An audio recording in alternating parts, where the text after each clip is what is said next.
Hello, friends. Welcome to episode 223 of the Nope Coach podcast. How to easily say no when people ask you for money. This is a topic I am keen to hear more about because although I'm the Nope Coach, people asking for a loan is something that I do struggle with. So my name's Suzanne Culberg. I'm joined today by Jodi Porteous. Yes. Did I say it right? I was just saying, I asked 100%. before we hit record and then I went out of my head. So without further ado, Jodi, where do we start with this? I'm handing the mic because this one is a struggle street for me. Yeah. So, I mean, there's so many different ways that you can say no without actually saying no. But I find that just saying no is liberating. Sorry, no. I love how you say sorry, no. It's kind of like, I'm not sorry, just no. I'm just sorry that you can't do what you need to do with the money that I've got. No excuses, no blame, no anything, just no. Just straight up. And if they don't accept that, then you can go, well, it's not my priority right now to do this. We're focusing on something else. Ooh. Which do you think is the hardest to say? Because sometimes there's donations, like here's the latest GoFundMe, here's somebody's say, and also too, I don't want to put these things down. People have legitimate needs for this money. They have lost their house in a fire, or they've lost a loved one to cancer, or they're wanting to go to university and they need to move and they don't have the funds for that. Like sometimes I think when we say no to donating the money, we're not saying no that your cause is invalid or that we don't love you. It's just, this is a no from me. It's not a priority for me at this time to give you money for this thing. And when I teach money management, I teach that focus is the main key part of where we start. So if you want to focus on something and this person whose house burns down in a fire is not that thing that you're focusing on, then you've got a decision to make. And which one's more important to you, what you're focusing on or helping all these other random people? Or it could be your family, it could be anybody that you're helping, but what's more important? The one decision, your focus or this other thing? So to that end, do you have a discretionary or unexpected or something? Because sometimes unexpected things do happen. So I love how you say, well, it's not my focus, but it's never my focus that my house is going to burn down or, you know, something. So having that built in but buffer, or I'm not sure how you'd word it. Yeah. And different people use different things. So buffer is a great one. We've also got an emergency fund as well. I used to call it just in case, and my husband loved that because he would just in case spend all sorts of things. Just in case I need a beer, just in case the footy's on. Just in case there's an opportunity to buy a new fishing rod. So just in case it's Black Friday, it only comes once a year. That's right. So we've stopped calling it just in case, and now it's the emergency fund. But like it's that money is set aside for emergencies. It's set aside for what it is. We've also got money set aside for giving as well. So donations is in our budget. And that's another way of how I say no, especially to the ones in the shopping centre where they're walking past and you're like, can you donate? I said, well, actually, I already donate to 6 other donations. Who am I going to take that off to give to you?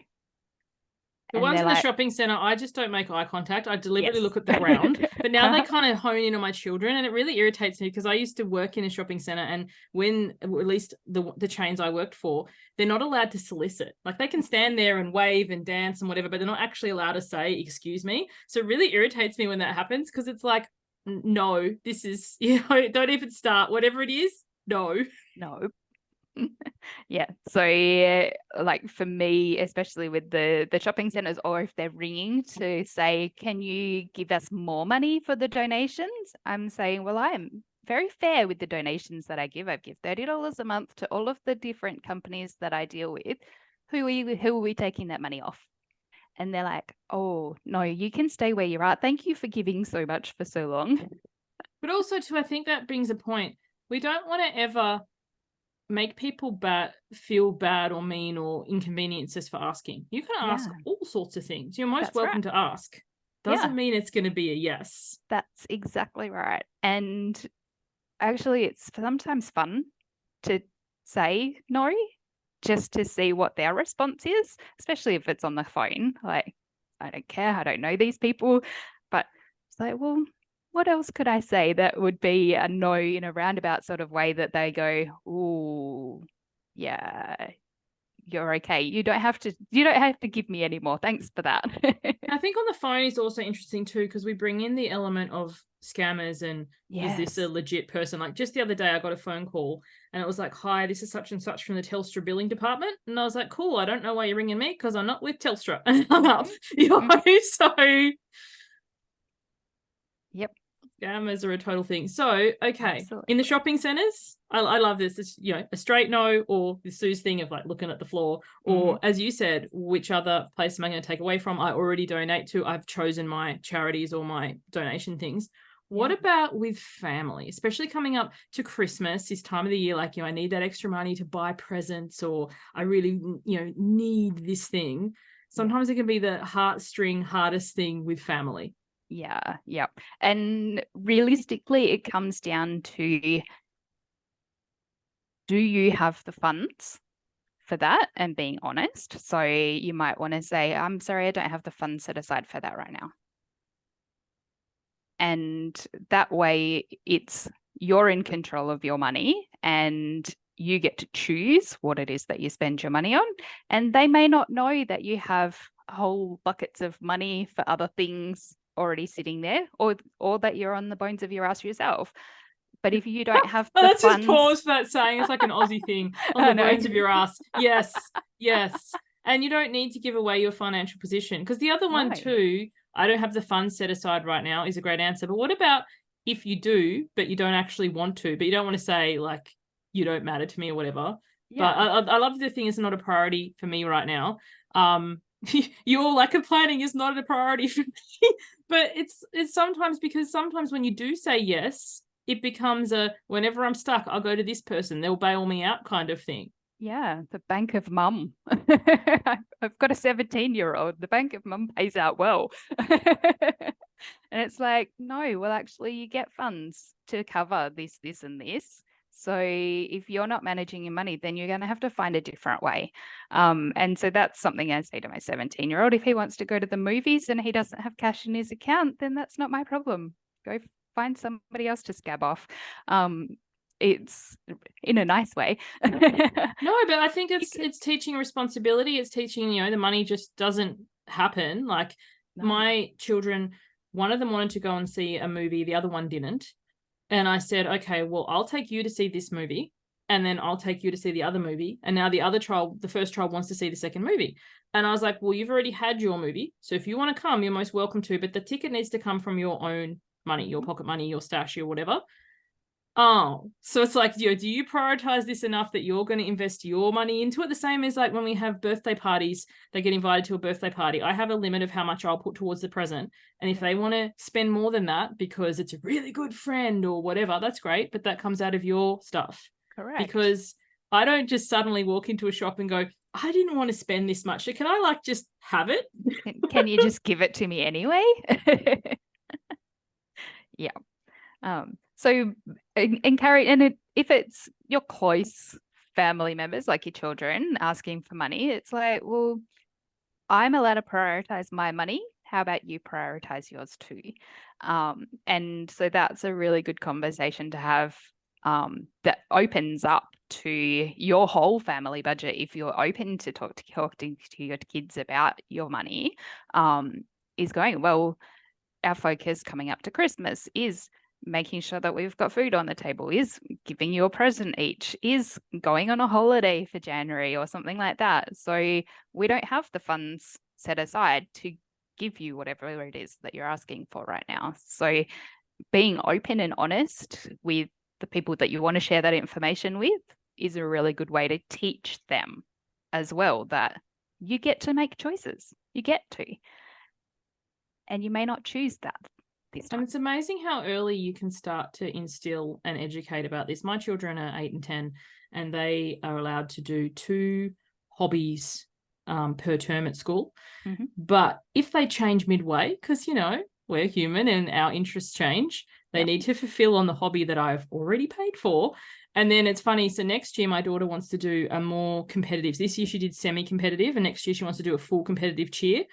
And she's like, well, this is going to be a bigger investment of time and money for the costumes, for the travel. So then I'll probably need to drop my second, like she volunteered to drop my second hobby and count this as one. And I was like, she's 10 years old and she's already at the stage where she's seeing this. Like I didn't have to bring that in. I was like, proud mum moment right there. Yeah, that's smart. We give kids not enough credit sometimes. They get what's going on and they can help prioritize themselves. Choose this or that. Don't give 100 options. Just give a this or that option, 2 options.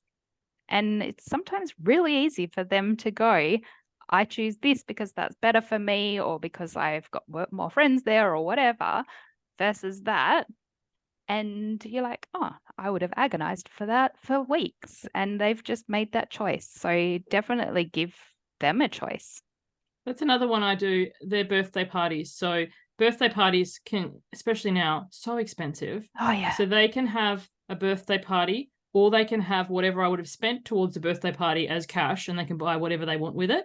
I'm an introvert. I love that option because I don't like, and it's funny, my son always takes the money and my daughter always takes the money and then prioritizes her spend. And my son usually goes for the birthday party. But this year he was like, actually, I want this other thing. And then it was like, well, you need to choose. And also the deadline for choosing, because you can't suddenly pull a birthday party out of the air. Nope. So it's kind of like, when people ask you for money, or, Christmas presents too. Like sometimes one of my kids wants an iPad or something. So it's going to be like, you can have that, but that's the entitled full everything that you're getting. Yeah. And then the other one wants a bunch of things that are $10 or $20. So they might end up with 10 to 15 things to your one. Are you willing to not be crying on Christmas Day? So consequences of the financial decisions as well. Yeah. Yeah. And then the other thing is, if they are asking for big ticket items like an iPad, you don't have to give them a whole iPad. You can give them a chunk of money towards it so that they can then save and get that delayed gratification later on as well. So just because they're asking for something doesn't mean you have to give them the whole lot. Yeah. And I think that's the thing too. Like, so my kids like the Sims game, where they make people and animals and pets and vampires and all sorts of stuff now. And my son puts his little pocket money aside each week. And then when he reaches enough, he has a thing. And then very recently at the time recording this, Black Friday was upcoming. And I said, look, we can buy you this pack now, but it's likely to come on sale. So let's just watch it. Anyway, it didn't. I said, hang on, wait for Cyber Monday. And sure enough, and he's like, oh, so I can get 2 things now. And I'm like, exactly. And I think, how to say no when people ask you for money. There's what are the ones, we've got time probably for one more example. So we've talked about, people in shopping centers or people ringing you for donations. We talked about family. What else happens? What's another common one? It's the sponsorships. Can you sponsor me to do this walk, or like those sorts of things? So it's not a dire circumstance of somebody's house burning down, but it's like, I want to raise money for such and such charity, and I'm going to do a 30K walk or a 100K walk or whatever. So good work. Great. Thank you. I'd love to sponsor that, but it's not in my budget right now. And it's fine. But with those ones, if I choose to do it, one thing I'll do is I never sponsor per lap or per kilometer or per whatever, because sometimes they do ask for that. Yep. And I'm like, far out, you might blow me out of the water here. So it's like, I'll make a donation of, a set amount of money, but not a per lap, per book read, per whatever else it is, because I have been stung there before. Yes, you want to choose the laziest person to do that for, but sometimes they surprise you. 100%. Well, thank you so much for joining me, Jodi. What do you do and where can people find you? I am a money management coach, helping people or showing people how to optimize their finances. Best place to find me, Facebook. I live on Facebook, unfortunately. Jodi Porteous Money Management Coach is my Facebook page. And just for the listeners, spell out Porteous for people. Porteous. Perfect. Thank you. So check Jodi out there. And do you have anything upcoming? Do you have any programs or anything? Feel free to, little bit of Shameless a plug. So next year in February, so February 2024, kicking off the How to Optimize Your Household Finances program.